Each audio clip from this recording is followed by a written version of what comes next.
When you first start out on your video journey, you may be filming things on your mobile phone. In today's video, we're going to show you all the do's and don'ts and the best practices to get the very best content you can out of your device. In the early days of your brand, you want to build trust, integrity, and confidence.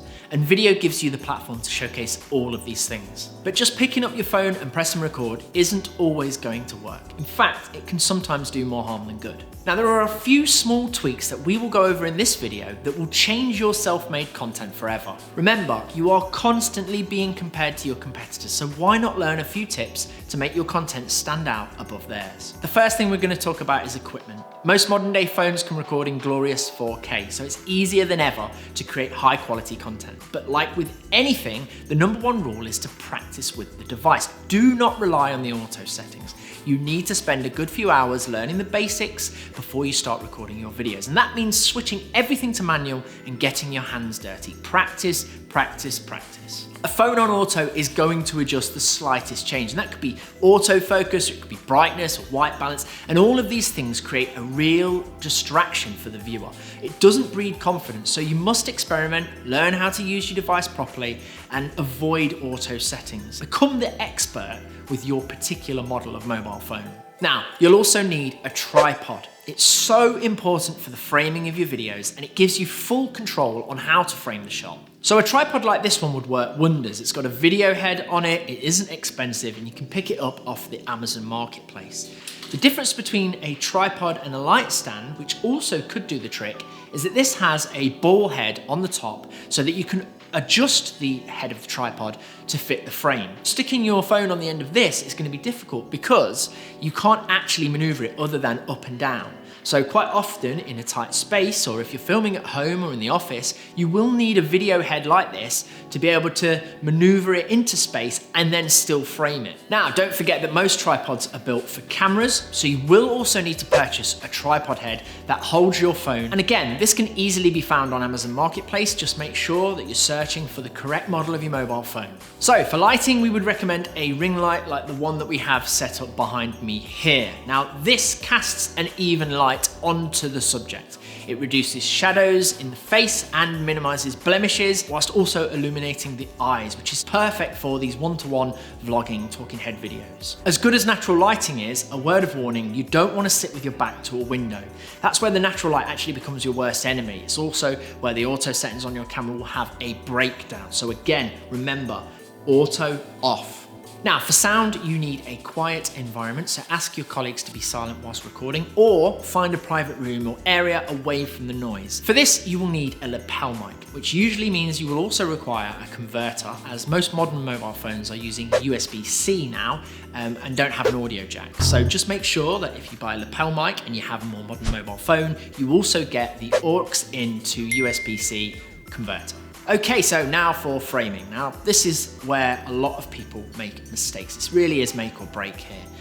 If you've got all of the kit, but your shot lacks any thought, then you've just wasted your money and your time. Framing should follow the rule of thirds. Now, to do that, you divide the screen into a grid and position yourself to one side of the central line. And on a phone, there actually should be an option to add grid lines to your camera. And that will just help you position everything in place before you start recording. Now, the rule of thirds doesn't always apply. You'll notice in this video I'm central, but that's because this is an informative video where I'm telling you directly. In a more casual approach, you may want to sit to either side. But either way, as long as you are on the thirds, it still works. You'll see we've positioned the ring light to 1/3, myself in the center. Now, if you don't have a studio space and if you're doing this from home, it's important that you have a decluttered, clean and simple setting. Perhaps you could put a decorative item behind you over one shoulder, maybe something relevant to your business, but overall you just want to make yourself comfortable. It really helps to portray the professional look and approach that you want to this video content. Now, one thing we don't recommend is to sit up against a plain wall. Give your shot some depth. It really helps the viewer focus on you and what you're saying. Wherever possible, also get your brand into your video, so wear a branded top, drink from a branded mug, or have some signage in the background. Now, personally, I'm not a massive fan of roller banners. It's too salesy. Just get something subtle. It works so much better. The focus needs to be on you. Although you do need your brand in there, don't go too big. When it comes to framing, you need to allow a nice bit of space around the subject to allow for jump cuts. What's a jump cut? Well, This is a jump cut. When you're editing the content down or removing mistakes or mumbles and anything that you're just not too happy with, the extra space helps you to continue the flow in the edit. The rule with the jump cut is 30%. So you jump in 30%, you jump out 30%. Now, if you framed really tightly, it's gonna be very difficult to do that. We're filming this on 2 cameras, so obviously we don't need to jump cut, but if you've only got your mobile phone, it is essential that you leave a good bit of space around that just gives you some freedom in the edit to jump in and out. Now, remember to run a practice. That'll warm you up, that'll get you in the zone. You can then check the footage, the sound, the visuals, the lighting afterwards and make sure everything is okay before you bulk film 50 videos and realize nothing was recording. The next part of this video is about presenting. Now, it's important to not put too much pressure on yourself, especially in the early days of doing your own content.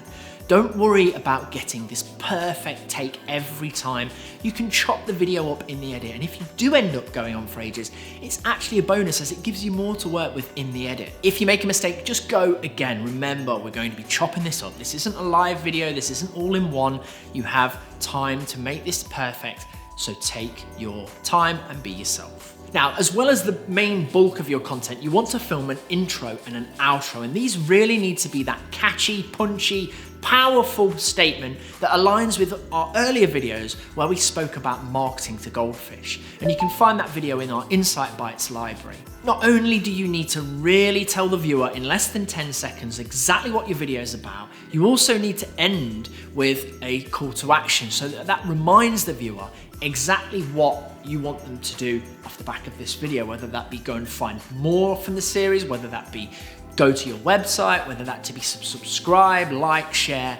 That's the time to do it. Which reminds me, if you're watching this on social media, please give us a relevant sub, like, or share. Visit the website, get in touch. If there's any future videos you want to hear something from us about, please do let us know.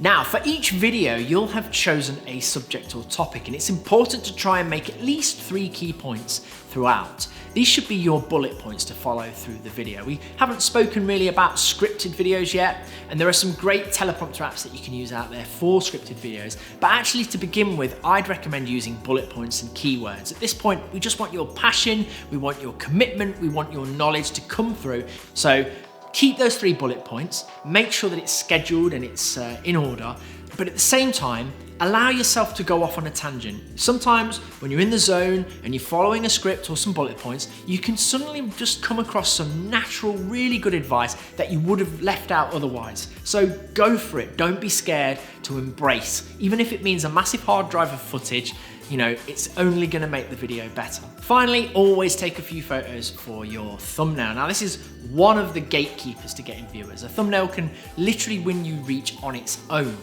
So take a few snaps using the timer on your camera, some serious, some posy, some silly, some pointy, and give yourself the option so that when you're trying to put together some marketing material for your content, you've got those still images to help really tell the viewer what to expect. So there you have it, the basics of filming your own videos. Now, this is only the first step on your journey, and we want you to really experience the power of video content and video marketing.